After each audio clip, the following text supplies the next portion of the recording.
Clip जो आपने देखी वो थी पाकिस्तान डे के अवसर पर मिलिट्री परेड में शामिल हुए एर्तुगल बैंड की। For those who don't know, let me tell you that Ertugrul is a Turkish TV show that mixes history and adventure. लेकिन इस टीवी सीरीज का बैंड मिलिट्री परेड में क्या कर रहा है?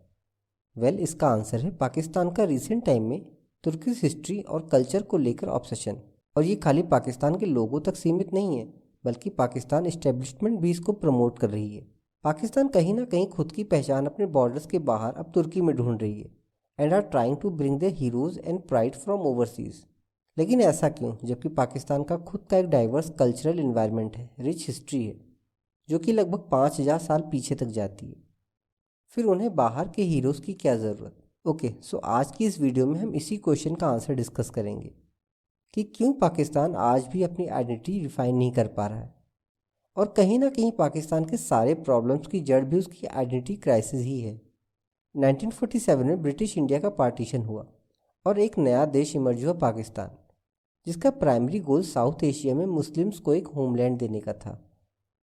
रिलीजन के बेस पे पार्टीशन होने के कारण पाकिस्तान की स्टार्टिंग से यही कोशिश रही कि वो खुद को इंडिया से डिफ्रेंशिएट कर सके, फिर चाहे वो कल्चरली हो या पॉलिटिकली।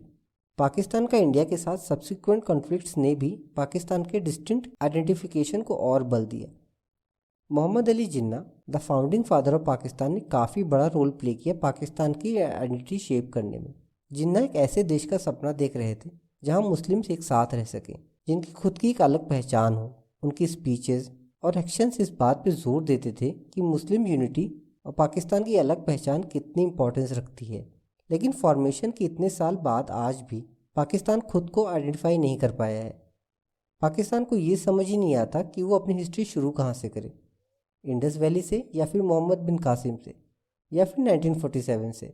अगर हम इस आइडेंटिटी इशू के प्रॉब्लम को ट्रेस करें तो उसकी शुरुआत पाकिस्तान की इंडिपेंडेंस यानी कि 14 अगस्त 1947 से पहले ही शुरू हो चुकी थी, जब अनडिवाइडेड इंडिया ब्रिटिश कंट्रोल में था।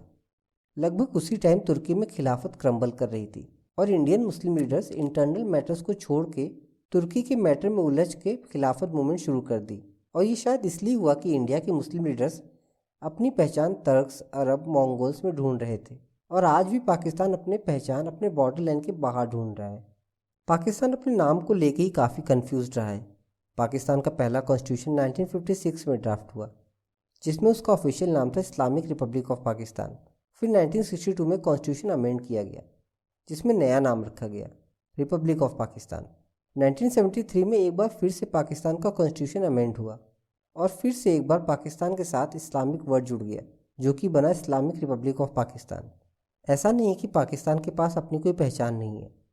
इंडिया की तरह ही पाकिस्तान में कई एथनिसिटी के लोग रहते हैं, और अगर मैं मेजर एथनिक ग्रुप्स की बात करूं तो वह हैं पश्तून, बलूच, पंजाबी और Sindhi. Pakistan is home of one of the oldest and largest civilization, Indus valley civilization. लेकिन पार्टीशन की कोर वजह, जो कि रिलीजन था, के कारण पाकिस्तान खुद को कभी इंडियन सबकॉन्टिनेंट के साथ जोड़ के देखना ही नहीं चाहता। पाकिस्तान के फॉर्मेशन का रीज़न ही यही था कि मुस्लिम्स और हिंदूज कोएग्जिस्ट नहीं कर सकते। फिर पाकिस्तान कैसे अपनी आइडेंटिटी को उनसे जोड़ेगा जिनसे वो अलग हुए? पाकिस्तानीज़ को हमेशा से यही सिखाया गया कि उन्होंने कैसे फोर्सफुली हिंदू इंडिया से पाकिस्तान को एक्सट्रैक्ट किया, फिर वो कैसे किशन नगर या रामबाग जैसी लोकेलिटी में रह सकते हैं। किशन नगर, जो कि लाहौर में था, पार्टीशन के बाद उसका नाम बदल के इस्लामपुर कर दिया गया।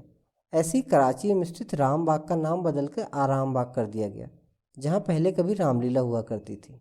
ये तो बस दो एग्जाम्पल हैं जिससे हमें पता चलता है कि कैसे पाकिस्तान अपनी खुद के आइडेंटिफिकेशन मार्क्स को मिटाकर अरब वर्ल्ड से इंस्पिरेशन ले रहा है। जब पाकिस्तान नया नया फॉर्म हुआ था, उस समय पाकिस्तानी स्कूल्स में रामायण और महाभारत की स्टोरीज भी पढ़ाई जाती थी। कुशन और गुप्ता डायनेस्टीज़ को भी डिस्कस किया जाता था। लेकिन जैसे जैसे इंडिया के साथ पाकिस्तान के रिलेशन ख़राब होते गए, स्कूल से ये सारी स्टोरीज भी गायब होने लगी और नई स्टोरीज ने जगह ले ली, जैसे मोहम्मद बिन कासिम, महमूद गजनी, मोहम्मद अफगौर, बाबर, नादिर शाह और अहमद शाह अब्दाली की स्टोरीज जिसमें यह दिखाया जाने लगा कि कैसे मुस्लिम्स की बुत परस्त लोगों की ज़मीन पर जीत हुई, कैसे क्योटिक रूल को मुस्लिम ऑर्गेनाइज्ड एम्पायर से रिप्लेस किया गया, कैसे पाकिस्तान के फॉर्मेशन को मुस्लिम्स की हिंदू नेशनलिज्म पे जीत बताया गया, हिस्ट्री को रीकास्ट किया गया और इन्हीं अपडेटेड स्टोरीज को बार बार दिखाया गया। पाकिस्तान की हिंदू हिस्ट्री को धीरे धीरे फिल्टर किया गया और जो कुछ बचा था उसे एक विशेष ढांचे में फिट कराने के लिए बनाए रखा गया। इसी तरह मुस्लिम रूलर्स, विशेषकर वो जिन्होंने हिंदू टेम्पल्स को डिस्ट्रॉय किया या हिंदू किंग्स को हराया, उन्हें ग्लोरीफाई किया गया और फिर ये हीरोज़ पाकिस्तान मूवमेंट के फोर फादर बन गए। पाकिस्तान में इन हीरोज़ को इतना ग्लोरीफाई किया गया कि वो अपने वॉरहेड्स के नाम भी इन रूलर्स के नाम पे रखने लगे। पाकिस्तान में अगर कुछ हिस्टोरिकल फिगर्स को प्रेस किया जाता है तो कुछ को क्रिटिसाइज़ भी, यहाँ तक कि उनके स्टैचूज़ और रिमेन्स को डिमोलिश भी किया गया। जैसे राजा दाहिर, जिनको माना जाता है कि वो सिंध के लास्ट हिंदू रूलर थे। पाकिस्तान में आज भी दाहिर को एक तानाशाह, एक उत्पीड़न करने वाला माना जाता है, जिससे कि कासिम ने निजात दिलाई। एक और एग्जाम्पल है, जब लाहौर में फॉर्मर पंजाब के किंग राजा रंजीत सिंह के स्टैचू को प्लेस किया गया, उसके कुछ दिन बाद ही कुछ लोगों ने उसे डिमोलिश कर दिया गया। The message was very clear कि कोई भी सिख राजा या यूं कहें कोई भी नॉन मुस्लिम पर्सनैलिटी को पाकिस्तान में सेलिब्रेट नहीं किया जाएगा। पाकिस्तान अपने non Muslim, non Sunni rulers, freedom fighters और साइंटिस्ट को भी भूल गया, जैसे राजा रंजीत सिंह, भगत सिंह, अब्दुल सलाम और चंद्रशेखर। इन लोगों का जन्म पाकिस्तान की ही मिट्टी में हुआ, लेकिन इनको भी पाकिस्तान भूल गया। और इसका सबसे बड़ा कारण है पाकिस्तान का इस्लाम के नाम पे फॉर्मेशन। आज पाकिस्तान में हर एक चीज़ को इस्लाम से जोड़ के देखा जाता है। उनके पॉलिटिशियंस भी इस्लाम के नाम पे ही वोट बैंक पॉलिटिक्स करते हैं। सारे इसी रेस में लगे हैं कि कौन ज़्यादा इस्लामिक है। एक कॉन्फ्रेंस के दौरान पाकिस्तान के फॉर्मर पीएम इमरान खान के एक सपोर्टर को यह कहते सुना जा सकता है कि अपनी स्पीच में थोड़ा इस्लामिक टच डालिए। सब थोड़ा इस्लामिक टच भी दे दें, की भी मिसाल दे दें। 11 अगस्त 1947 में जब जिन्ना से पूछा गया कि पाकिस्तान दो पार्ट में बन रहा है, एक तरफ ईस्ट पाकिस्तान और दूसरी तरफ वेस्ट पाकिस्तान, और ये दोनों ही कल्चरली डिफरेंट हैं, तो ऐसे कैसे हम कोएग्जिस्ट कर पाएंगे। इसके जवाब में जिन्ना ने कहा कि हमारा सिर्फ एक कल्चर है, एक पहचान होगी और वो है इस्लाम, जो हमको जोड़ के रखेगी। लेकिन आप सबको पता है कि बाद में क्या हुआ और कैसे बांग्ला स्पीकिंग ईस्ट पाकिस्तान बांग्लादेश बन गया। पाकिस्तान अपनी इंडिपेंडेंस के बाद ही ईस्ट पाकिस्तान पे उर्दू लैंग्वेज और वेस्ट पाकिस्तान के आइडेंटिटी को इम्पोज करने लगा, जो कि एक बंगाली स्पीकिंग पार्ट था। पाकिस्तान को लगा कि मुस्लिम ब्रदरहुड के नाते वहाँ के लोग बंगाली आइडेंटिटी को छोड़ देंगे, बट हुआ इसका उल्टा। 1972 में ईस्ट पाकिस्तान में सिविल वॉर शुरू हो गई, जिसका अंत हुआ एक नए देश बांग्लादेश के उदय से। 1980s में जनरल जियाउल हक के दौर में पाकिस्तान का एक नए सिरे से इस्लामाइजेशन शुरू हुआ। सारी एथनिक ग्रुप को सेकेंडरी कर दिया गया और इस्लामाबाद से ऑर्डर आने शुरू हो गए कि किस तरह का इस्लाम पाकिस्तान फॉलो करेगा, जिसके कारण पाकिस्तान और भी ज़्यादा एक्सट्रीमिस्ट और अपने रूट से दूर होता गया।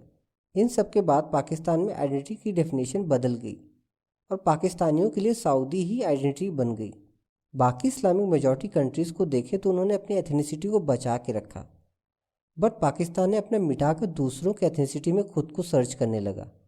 वो खुद को इस्लामिक कंट्रीज से भी ज़्यादा इस्लामिक बनाने में लग गया और अभी मॉडर्न टाइम्स में पाकिस्तान का तुर्किफिकेशन शुरू हो गया है।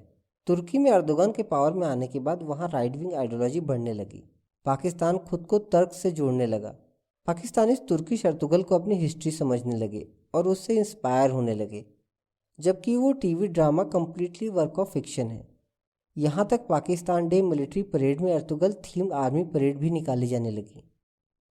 अगर हम कंक्लूड करें तो पाकिस्तान की आइडेंटिटी क्राइसिस एक मल्टी फैसेट इशू है, जिसे हिस्टोरिकल, कल्चरल और जियोपॉलिटिकल फैक्टर्स ने शेप दिया।